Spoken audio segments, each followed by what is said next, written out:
Israel announcing today an already fragile ceasefire is back on after it launched what it calls retaliatory strikes against Hamas in the Gaza Strip. The prime minister ordered the strikes, accusing Hamas of violating the agreement by failing to return the bodies of dead hostages and firing on Israeli troops. That attack killed one Israeli soldier who is a dual U.S.-Israeli citizen. Now, President Trump addressed the strikes from Air Force One. He says the ceasefire is not in jeopardy. NBC News international correspondent Matt Bradley joins us now from Tel Aviv. So, Matt, what do we know about these strikes? And talk about how this really just underscores how everything there is day by day, if not hour by hour. Yeah, it really underscores how tenuous this ceasefire is, but it also underscores something else, which is that we've seen this now for the second time. This is the second episode where the Israelis have said that Hamas have violated the ceasefire. The Israelis have complained that Hamas aren't turning over the corpses of those dead hostages, and the Israelis have subsequently attacked, launching airstrikes across the Gaza Strip. This happened just in the past day or two. It happened last week, and there's two ways of looking at it. You could say that this is a very sensitive treaty, and of course that's very true, but it also has survived and endured quite a few challenges, and it just looks like it survived this one. As you mentioned, it's been a couple of hours. It's been about 8 hours, 8.5, since the Israelis declared that they were back on the ceasefire. The firing had basically stopped. Now, in that time, more than 100 Palestinians had been killed overnight, but it looks as though still both sides committed to sticking with the ceasefire. You know, Matt, Israel is also reporting that it has evidence of a staged hostage recovery in a video with blurring that we didn't do that blurring. But what can you tell us about that video that is floating out there right now?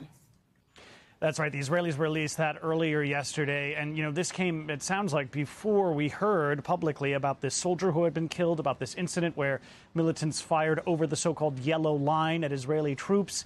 The Israelis claim that this video, shot by a drone, shows Hamas operatives taking the human remains, presumably of one of these hostages, bringing it out, burying it, and then bringing the Red Cross to come and, quote, discover this body. So basically they're saying it's fake, and the Red Cross has reacted with outrage.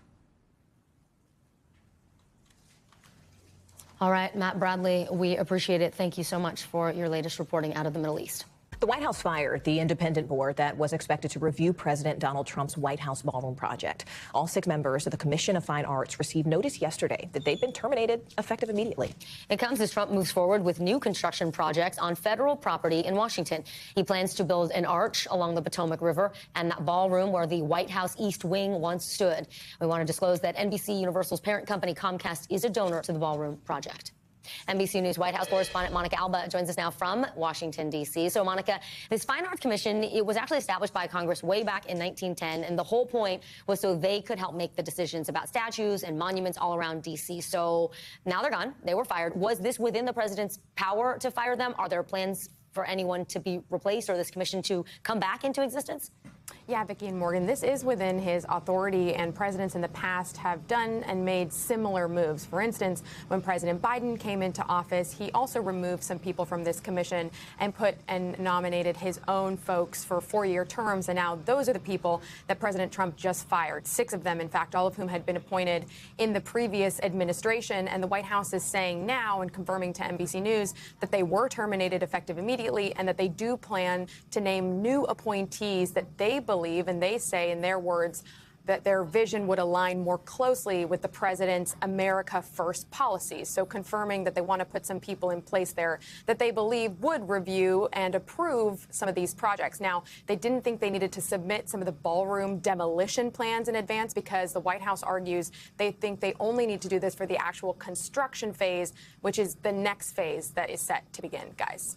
You know, I guess I'm curious, Monica, what all this means for President Trump's oversight. I mean, does this mean that he will have little to no oversight about the changes that he wants to make to federal buildings? So there's a difference between the White House, let's say, and some other federal buildings. There is more oversight when it comes to things outside White House property. So when we're talking about that triumphal arch that he wants to build, it's possible that could go on federal land, and there would be plans that would have to be approved that would be different than the White House process. When you're doing things to the White House, as presidents have in the past, and this is something certainly that President Trump has argued, you have more flexibility, and essentially you can do and proceed in the way that he has without that approval, even if it's not customary. There's no legally binding thing that says you have to approve it, again, on White House grounds. But for other federal buildings and other projects, there is more of a regulatory agency presence. Really interesting. Monica Alba there in D.C. Monica, thanks.